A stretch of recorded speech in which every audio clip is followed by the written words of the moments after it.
Stunning viewpoints, dry lake beds, slot canyons, and metal art sculptures. Come with us as we check out Anza-Borrego Desert State Park, the largest state park in California. This is Magellan. And this is Greyhound. Where we make videos about epic road trips, kayaking, hiking, and other outdoor adventures. Located in the Colorado Desert south of Palm Springs and west of the Salton Sea, Anza-Borrego is 585,930 acres and makes up 1/5 of San Diego County. Besides the Adirondacks in New York and Smith Rock in Oregon, no state park is larger. Our first two spots are right near the entrance to the park, the first being the Calcite Mine viewpoint, an area where calcite was mined for use in gun sites during World War II. I saw two overlanders navigating the road below, which should tell you all you need to know about what kind of vehicle you may need to drive through here. The next stop, the Badlands viewpoint, is just 2 miles west along the road. When an area is named as Badlands, it's because it serves no apparent use to humans. But this striking, arid landscape still has a certain strange beauty to it, and this viewpoint is well worth a quick stop. Our next stop will take you quite a bit of time to get to, Fonts Point, nicknamed California's Grand Canyon. And you'll wish you had paved road the whole way. Once you see this sign, you'll have 4 miles of a one-way dirt road ahead of you. And while it seems okay at first, it will soon become very sandy, and two-wheel drive vehicles can most definitely get stuck here. Just follow the signs or the tire tracks, and eventually you'll reach a small parking lot at the end of the road. From here, it's just a short walk to the viewpoint, which you can access from numerous different points. Definitely a choose-your-own-adventure kind of place. This is absolutely beautiful. I can see coming here at sunrise or sunset, just amazing. I had read that Fonts Point is considered one of the best scenic spots in Southern California, and I can definitely understand that argument. The jagged rocks, the desolation, the otherworldliness of the place, mountains in the distance, pretty much no one here. It reminded me a little of Zabriskie Point in Death Valley National Park. There's also several informational signs you can read, or not, as you pass through the area. Getting out to Fonts Point is no joke. I would definitely bring a 4x4 vehicle. The sand is you'll just slip. After driving back through some difficult stretch of sand, the next spot was pretty awesome. The Clark Dry Lake. Located off Rock House Trail Road, and at one point a naval airfield and bombing range during World War II, as well as a radio observatory, this place is fascinating. The Clark Dry Lake, which can also be referred to as a playa, is known as a pulled-apart basin from the tension of two overlapping faults which caused the basin to sink down.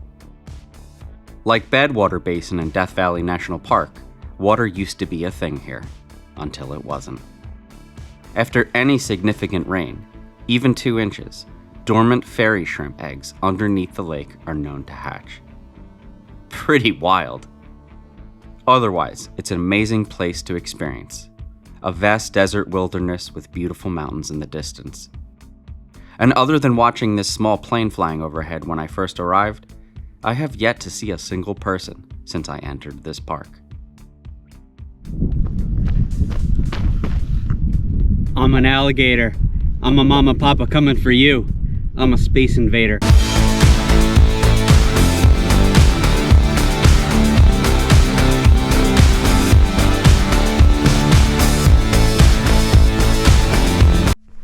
People do some weird stuff out in the desert. I promise I was not on drugs. The next spot is Galetta Meadows, the creative endeavor of landowner Dennis Avery and artist Ricardo Bracetta, whose metal animal sculptures dot various parts of the highway over the course of several miles. There are 130 in total, and I only saw a dozen or so of them. A mother camel and her baby. Some very friendly looking and very giant tortoises. This is the now extinct Gompothere, with its long lower jaw and tusks, and relative to the modern-day elephant. A grasshopper and a scorpion face-off for the folks who opted in for the pay-per-view. Definitely one of the coolest ones I saw. The next spot is known as the Slot, an awesome slot canyon. There's a small parking lot with a $10 fee. Just follow the trail signs as you descend down into the canyon. I believe it's a half-mile to the end. Also, do note that in the event of a flash flood, this trail is not where you want to be, at all, despite the area not being known for its rain. Seek high ground if this happens. Otherwise, what an amazing natural formation this is. Such a cool place to explore. It is very tight through some of these spaces.